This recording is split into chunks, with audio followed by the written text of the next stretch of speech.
Assalamualaikum warahmatullahi wabarakatuh. Hello everyone. It's happy. I'm happy to see you today. All right, we are going to start our lesson by learning the definition of translation. Ya, definisi dari translation. Mungkin kalian semua sudah tahu ya makna dari translation itu apa ya secara umum. Sebagian dari kita itu juga sudah tahu bahwa translation itu membutuhkan penguasaan dua bahasa karena ini adalah alih bahasa ya kalau diterjemahkan ke dalam bahasa Indonesia.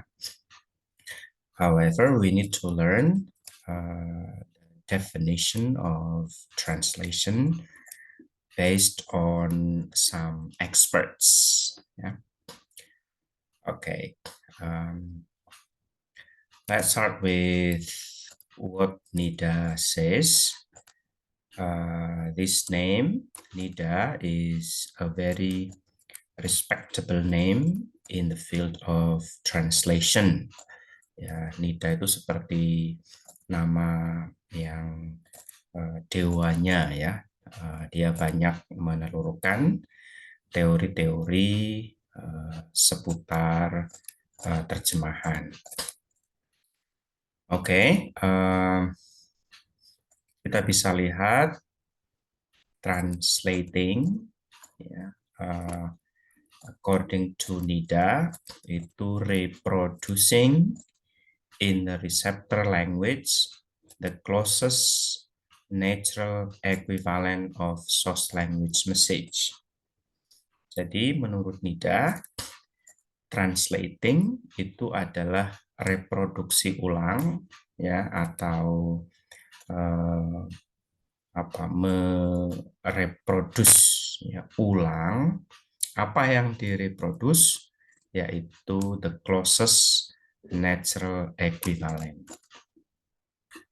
Now perhaps you do not know what equivalent is, but equivalent di sini itu artinya adalah persamaan kata dalam dua bahasa yang berbeda. That is equivalent. It's different from synonyms. Ya, kalau synonyms itu persamaan kata dalam bahasa yang sama. Ya, misalnya ibu, mama, that is synonyms. Ya, tetapi kalau mother kemudian diterjemahkan ke ibu, that is equivalent. So once again, equivalent is a synonym in different languages. Ya, jadi sinonim atau persamaan kata tapi dalam bahasa yang berbeda. Ketika kita bicara tentang terjemahan, itu ada istilah source language, ada istilah target language. Nah, source language itu adalah bahasa asli yang diterjemahkan. Sedangkan target language nanti ya di pertemuan-pertemuan berikutnya itu adalah bahasa target ya, misalnya teks aslinya dalam bahasa Inggris, maka source language-nya adalah English. Kemudian diterjemahkanlah ke dalam bahasa Indonesia, maka target language-nya adalah Indonesian atau bahasa Indonesia. Oke. Jadi menurut Nida, menerjemahkan adalah mereproduksi ulang. Ya, apa yang direproduksi? Closest natural equivalent. Persamaan kata yang natural, ya, natural dan maknanya paling dekat. Ya, jadi of a source language message. Jadi yang natural dan maknanya yang paling dekat. Oke, nanti kita lihat contoh-contohnya seperti apa ya yang bermakna natural dan maknanya itu paling dekat. Bagaimana caranya mereproduksi ulang itu? Firstly, in terms of meaning, ya. Jadi meaning itu yang nomor satu menurut Nida. Ya, nomor satu itu adalah meaning. And secondly, in terms of style, yang kedua itu adalah stylenya, ya, bentuknya, formnya. Jadi meaning itu nomor satu, yang kedua adalah style. Ya, style di sini itu artinya bentuk, ya, bentuk bahasanya. Misalnya ada subject, verb, object itu style, bentuk gitu ya. Kalau meaning ya maknanya. In this opinion, a good translation is a translation that does not feel like translation. Nah, ini sangat penting ya, menurut Nida, bahwa pada akhirnya ya terjemahan yang bagus itu adalah terjemahan yang rasanya itu seperti bukan terjemahan. Nah, loh kenapa kok rasanya tidak seperti terjemahan? Karena yang ditulis ulang adalah ini, the closest natural equivalent. Kalau Anda baca novel terjemahan ya, misalnya banyak sekali di toko-toko buku itu novel-novel tebal ya, dan itu adalah hasil terjemahan dari novel bahasa Inggris atau bahasa yang lainnya. Dan ketika Anda itu membaca hasil terjemahan versi bahasa Indonesia dan Anda merasa bahwa kok bahasa Indonesianya tidak seperti yang biasa saya dengar orang Indonesia ngomong atau teman-teman ngomong atau penulis-penulis Indonesia nulis di buku. Ada hal-hal yang tidak biasanya. Nah, kalau Anda masih merasa seperti itu berarti terjemahannya itu feel like translation, masih terasa seperti terjemahan.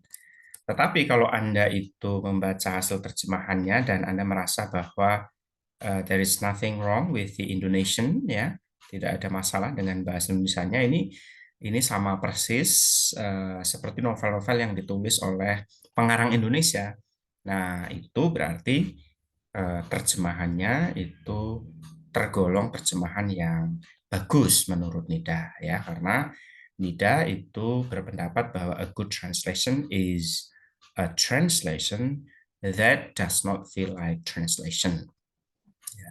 Jadi alasannya kenapa kok that doesn't feel like translation, ya karena ada reproduksi ulang closest natural equivalent gitu ya. Seperti misalnya kalau dalam bahasa Indonesia kita sering ngomong ya, misalnya anak saya 2, ya, anak saya 3, atau anak saya 1. Nah, orang Inggris itu tidak pernah bilang my children are 2, my children are 4, atau 3, atau 1, ya. Jadi mereka tidak pernah bilang my children are 2, my children are 3. Walaupun secara makna it doesn't matter ya, kita masih bisa memahami makna dari itu. Tetapi itu tidak closest natural equivalent. Ya, kalau kita menerjemahkannya menjadi my children are 2, my children are 3, itu bukan closest natural equivalent. Ya, kenapa? Because native speakers of English never say so. Mereka ketika ngomong punya anak 2, punya anak 3, itu mereka akan selalu ngomong I have 2 children, I have 3 children, atau I've got 2 children, I've got 3 children.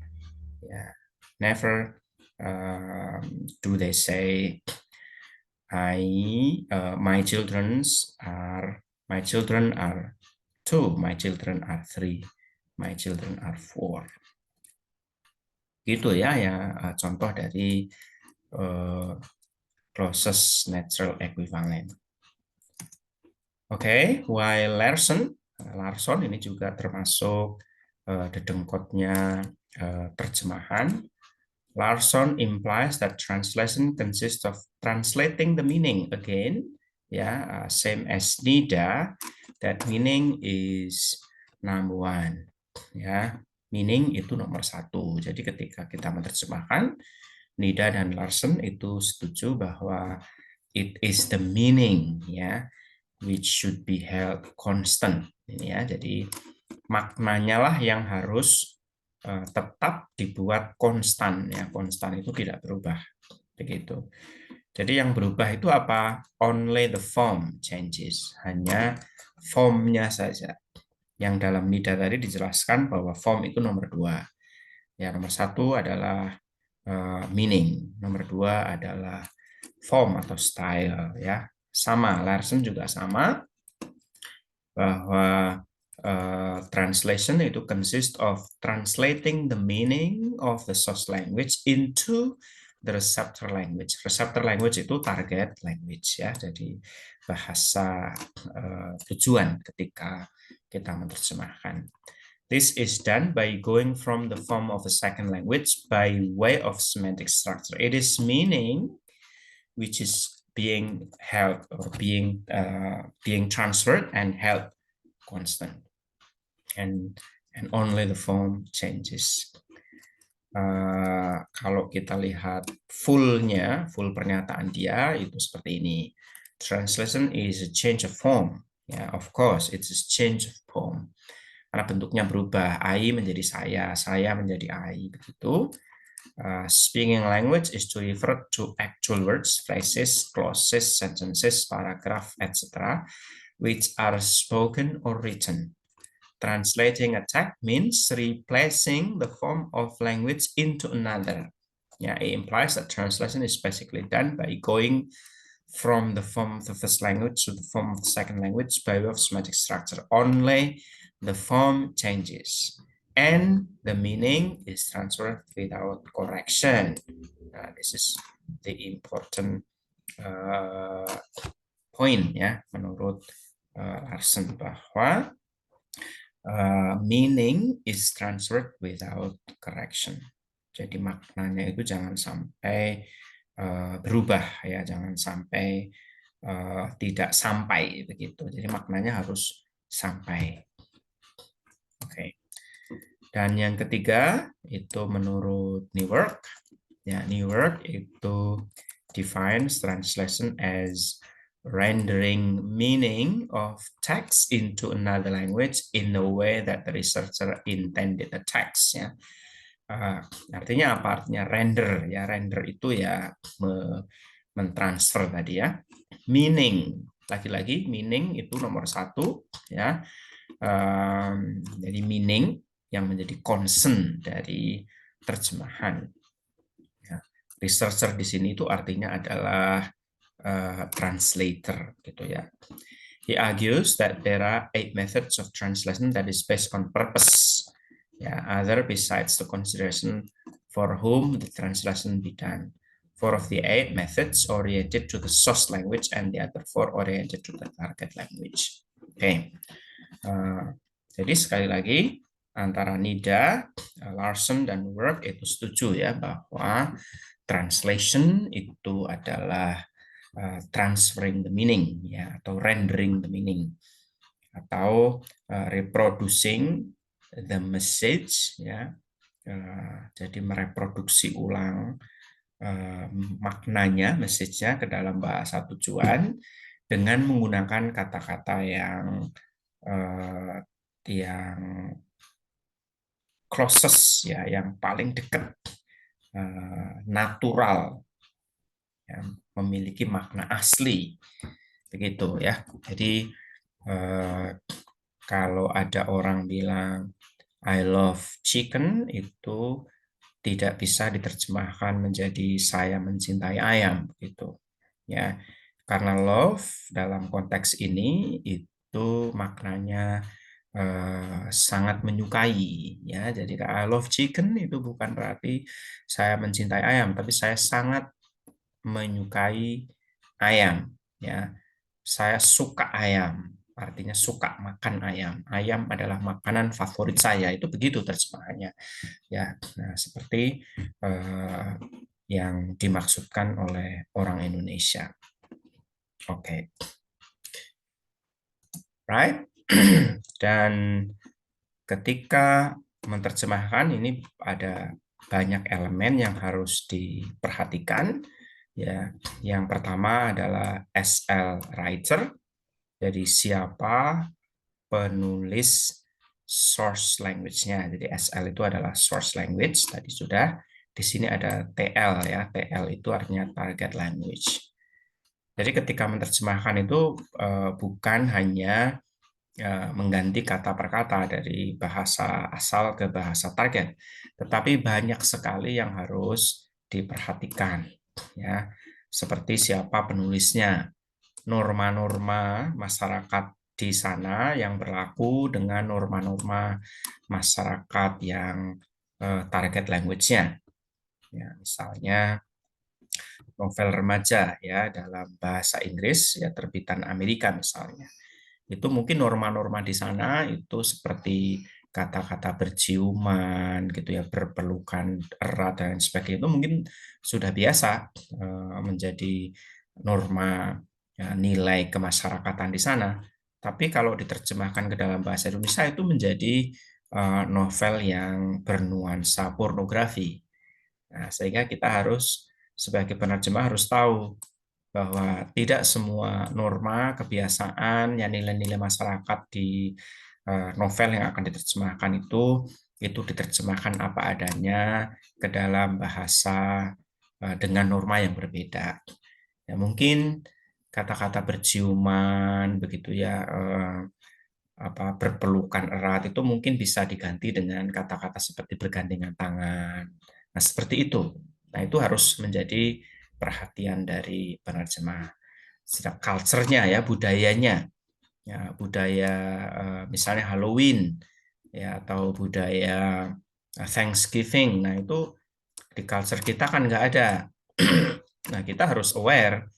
Ya, kita harus tahu budaya-budaya dari eh, bahasa asli dari teks, kemudian kita terjemahkan ke dalam budaya-budaya Indonesia. Mungkin Thanksgiving itu bisa diterjemahkan menjadi tasyakuran, ya. Kenapa? Ya karena itu konteksnya sama, yaitu Thanksgiving itu seperti bersyukur atas hasil panen yang melimpah, ya. Nah, mungkin dalam konteks Indonesia ada yang tasyakuran, ada yang sedekah bumi begitu ya. Nah, itu perlu dipahami oleh si penerjemah. Ya, kemudian setting dan tradisi ya. Nah, itu juga perlu menjadi perhatian dari si penerjemah. Sehingga dengan seperti ini ya tentu ini truth itu nomor satu ya karena ini fact-nya, faktanya begitu. Fakta itu artinya apa yang tertulis dalam teks itu ya fakta. Nah, nanti fakta itu diolah sesuai dengan norma, ya budaya, tradisi itu baik dari source language ke target language ya. Jadi kalau kalian masih berpikir bahwa menerjemahkan itu adalah hanya mengganti satu kata ke kata lain dalam bahasa yang berbeda, itu Anda mulai berpikir ulang ya bahwa menerjemahkan itu banyak faktor yang harus diperhatikan. Alright, everyone. This is all the video about the definition of the translation. You're gonna meet in a different video. Thank you. Assalamualaikum warahmatullahi wabarakatuh.